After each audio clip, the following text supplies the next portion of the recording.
안녕하십니까? 지식의 지평을 넓히는 깊이 있는 이야기에 오신 것을 환영합니다. 오늘 우리는 표면적으로는 평범해 보이지만 그 이면에 세계 경제의 미래를 뒤흔들 수 있는 거대한 계획이 숨겨져 있을지도 모르는 하나의 공식 문서에 대해 이야기하려 합니다. 많은 사람들이 암호화폐에 대한 긍정적 신호로 환호했던 한 행정명령. 하지만 그 행정명령의 여러 조항 속에 14번이나 반복해서 등장하는 단어가 있다는 사실을 아는 사람은 거의 없습니다.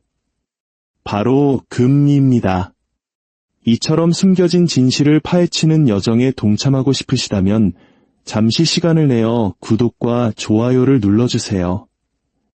여러분의 작은 행동이 더 많은 분들께 중요한 지식을 알리는데 큰 힘이 됩니다. 여러분의 삶에 항상 평안과 지혜가 함께하기를 기원합니다. 자, 이제 시작하겠습니다. 대부분의 사람들이 모르는 미국 정부가 지난 50년 이상 회계장부에 숨겨온 비밀이 하나 있습니다. 현재 금의 시장 가격은 온스당 2,700달러를 넘나들고 있습니다. 하지만 미국 정부가 공식적으로 인정하는 자국 보유 금의 가치는 얼마일까요? 놀랍게도 온스당 단 42달러 22센트입니다. 2,700달러가 아닌 단 42달러입니다. 이는 1973년에 제정된 법에 따른 법정 가격이며 그 이후 단 한 번도 변경되지 않았습니다.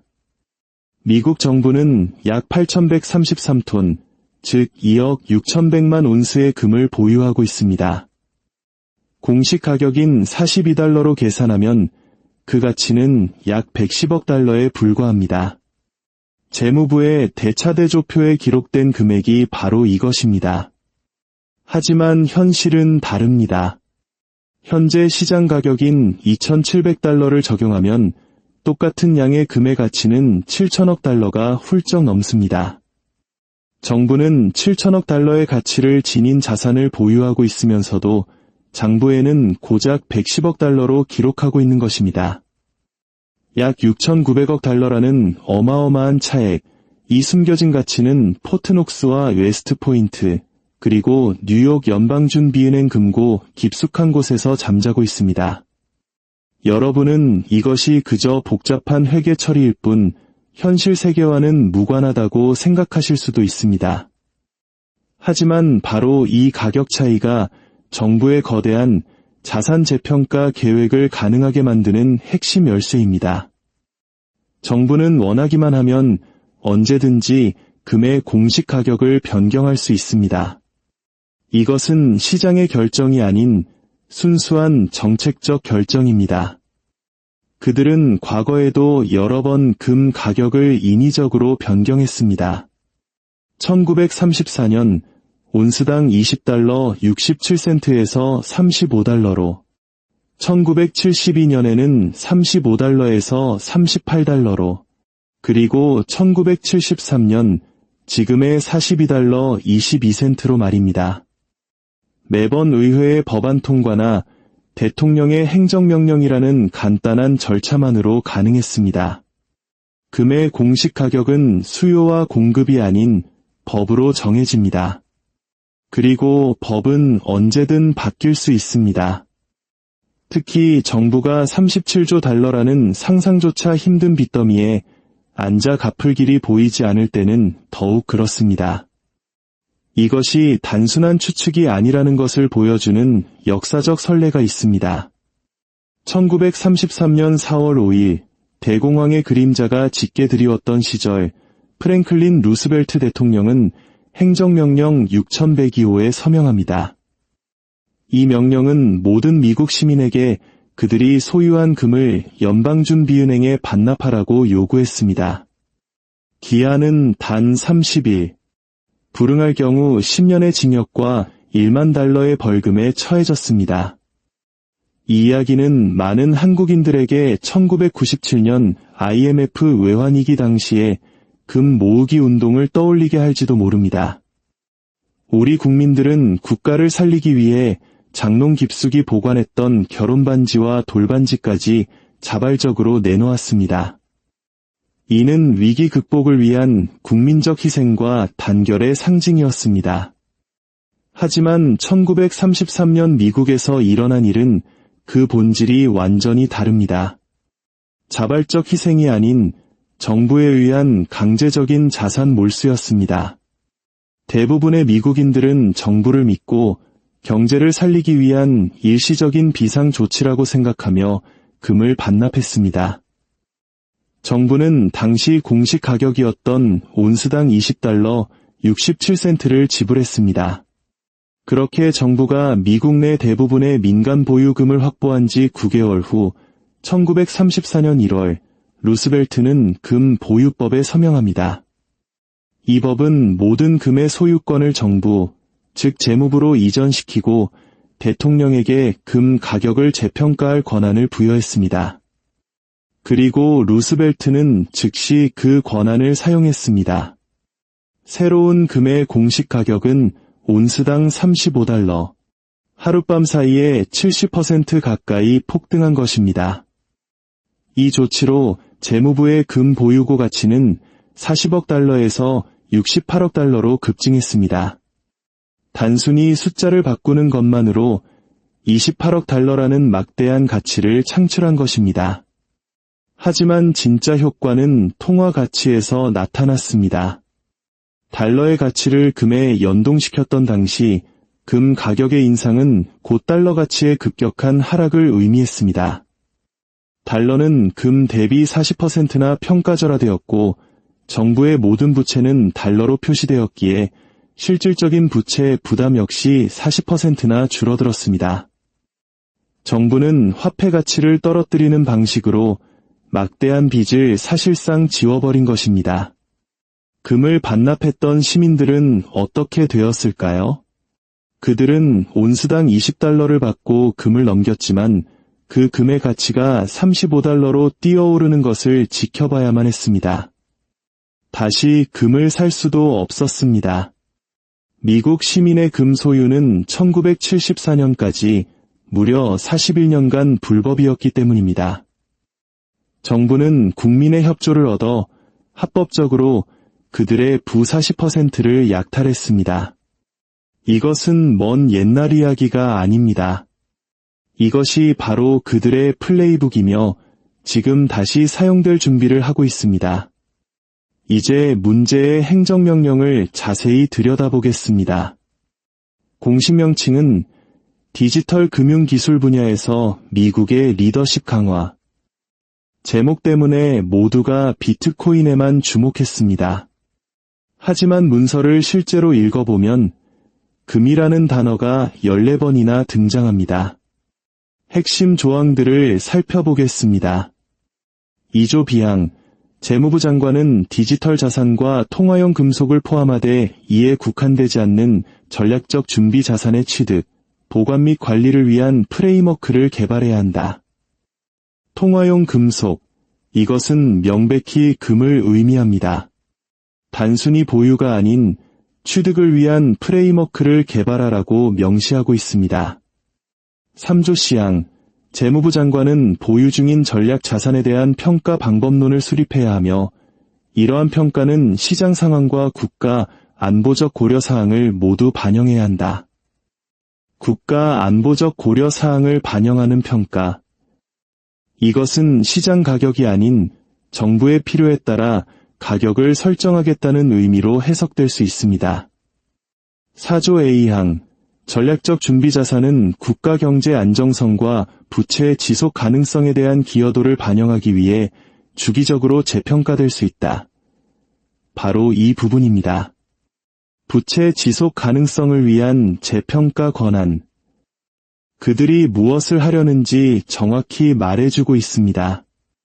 빚을 감당할 수 있도록 자산을 재평가하겠다는 것입니다.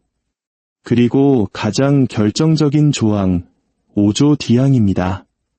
국가경제 비상사태 시 재무부 장관은 재무부가 결정한 평가액으로 민간 보유자로부터 전략자산을 의무적으로 취득하는 것을 포함하되 이에 국한되지 않는 특별 조치를 시행할 수 있다. 재무부가 결정한 가격으로 의무적 취득. 이것이 바로 몰수입니다. 그들은 숨기지 않았습니다. 대부분의 사람들이 비트코인이라는 단어에 현혹되어 이 부분까지 읽지 않았을 뿐입니다. 1933년 루스벨트가 했던 것과 정확히 같은 방식으로 금을 몰수하고 재평가할 법적 구조가 이미 마련된 것입니다. 그렇다면 왜 목표 가격이 온스당 2만 달러일까요? 이것은 임의의 숫자가 아닙니다. 미국의 부채 문제를 해결하기 위해 역산된 정밀하게 계산된 수치입니다. 미국의 국가 부채는 37조 달러, GDP 대비 부채 비율은 130%를 넘습니다. 이자 지급액만 연간 1조 2천억 달러에 달하며 계속 증가하고 있습니다. 세금을 더 걷거나 지출을 줄이거나 경제를 성장시키는 전통적인 방식으로는 이 문제를 해결할 수 없습니다. 수학적으로 불가능합니다. 하지만 만약 정부 대차대조표의 5조에서 7조 달러 규모의 자산 가치를 새로 만들어낼 수 있다면 어떨까요? 기술적으로는 그 빚이 실물 자산에 의해 뒷받침된다고 주장할 수 있게 됩니다. 대외 신뢰도를 회복하고 계속해서 돈을 빌릴 수 있는 명분을 얻게 되는 것입니다. 계산은 이렇습니다. 미국은 2억 6,100만 온스의 금을 보유하고 있습니다. 온스당 2만 달러로 재평가하면 그 가치는 5조 2천억 달러가 됩니다. 여기에 100만 개의 비트코인을 개당 100만 달러로 재평가한 가치 1조 달러를 더합니다. 총 6조 2천억 달러의 전략적 준비 자산. 이것은 37조 달러 부채의 약 17%에 해당하며 달러가 실물 자산에 의해 뒷받침된다고 주장하기에 충분한 근거가 됩니다. 2만 달러라는 숫자는 금의 내재 가치가 아니라 그들이 원하는 결과를 만들기 위해 역으로 계산된 목표치인 것입니다. 그리고 미국이 세계 최대의 금 보유국으로서 공식 가격을 2만 달러로 설정하면 시장은 따라올 수밖에 없습니다. 중국, 러시아, 인도 등 다른 중앙은행들도 자국의 금 보유고를 재평가할 것이고 이는 전 세계적인 부채 부담을 실질적으로 줄여주는 암묵적으로 조율된 금융 리셋이 될 것입니다. 이 계획의 실행 시나리오는 다음과 같은 단계로 진행될 수 있습니다. 1단계, 자발적 매입. 정부는 애국심에 호소하며 시민들로부터 금을 매입하는 프로그램을 시작합니다. 시장가에 약간의 프리미엄을 얹어줄 수도 있습니다. 2단계, 의무 보고. 일정량 이상의 금을 보유한 개인은 의무적으로 정부에 신고하도록 하는 새로운 규제를 도입합니다. 자금 세탁 방지나 탈세 방지라는 명분을 내세울 것입니다. 3단계, 세금 압박. 금 보유에 대해 특별 보유세나 미실현 이익에 대한 세금을 부과합니다. 금을 보유하는 것 자체를 부담스럽게 만들어 사람들이 스스로 금을 팔도록 유도하는 것입니다. 4단계, 위기 발동 및 강제 몰수. 부채 한도 위기, 국가 신용등급 강등 또는 대규모 국채 투매와 같은 결정적인 경제 위기가 발생하면 정부는 국가 경제 비상사태를 선포하고 행정명령의 의무적 취득 조항을 발동합니다. 정해진 기간 내에 재무부가 설정한 공식 가격으로 금을 팔도록 강제하는 것입니다. 이 가격은 당연히 시장가보다 낮을 것입니다. 불응 시에는 자산 몰수와 징역형 같은 무거운 처벌이 뒤따를 것입니다. 5단계, 자산 재평가. 충분한 양의 금을 확보한 후 정부는 새로운 공식 가격인 온스당 2만 달러를 발표합니다. 이 거대한 부의 재분배에서 승자와 패자는 명확하게 갈릴 것입니다. 승자는 정부와 정치인, 그리고 중앙은행입니다. 그들은 실질적인 부채 부담을 없애고 통화 시스템에 대한 통제권을 유지합니다. 또한 이 계획을 미리 알고 금을 몰수 위험이 없는 해외의 안전한 금고로 옮겨놓은 소수의 부유층과 정보의 밝은 이들, 그리고 금 보유고가 많은 다른 국가 정부들입니다. 패자는 누구일까요? 정부의 말을 믿고 금을 반납한 평범한 시민들, 현금이나 채권을 보유한 사람들, 고정된 연금으로 생활하는 은퇴자들, 그리고 실물 자산 없이 월급에 의존하는 대다수의 중산층입니다. 금의 재평가와 함께 찾아올 급격한 달러 가치 하락, 즉 하이퍼인플레이션은 그들의 부와 구매력을 순식간에 파괴할 것입니다. 식료품 가격은 3배, 에너지 가격은 4배로 뛸 수 있습니다. 그들의 저축과 연금은 휴지 조각이 되고 삶의 수준은 나락으로 떨어질 것입니다. 이 계획의 예상 시간표는 2025년부터 2028년 사이입니다. 지금부터 약 2에서 3년의 시간이 남았을 수 있습니다. 이것은 막을 수 없는 거대한 흐름일 수 있습니다. 우리가 통제할 수 있는 것은 이 흐름 속에서 우리의 자산을 어떻게 지켜낼 것인가 하는 점입니다. 전문가들은 여러 가지 방법을 제시합니다. 몰수 위험이 없는 해외 관할권의 안전한 금고에 실물 자산을 보관하는 것, 추적이 어려운 형태의 자산을 보유하는 것, 그리고 금뿐만 아니라 비트코인, 생산성 있는 부동산, 에너지 자원 등 다양한 실물 자산으로 포트폴리오를 다각화하는 것입니다. 물론 이것은 음모론에 불과하다고 말하는 사람들도 있을 것입니다. 하지만 그 증거는 숨겨져 있는 것이 아니라 공식 행정명령 문서 안에 명확히 기록되어 있습니다. 통화용 금속의 취득, 부채 지속 가능성을 위한 재평가, 비상사태 시 의무적 취득. 이 모든 것이 우연의 일치일까요?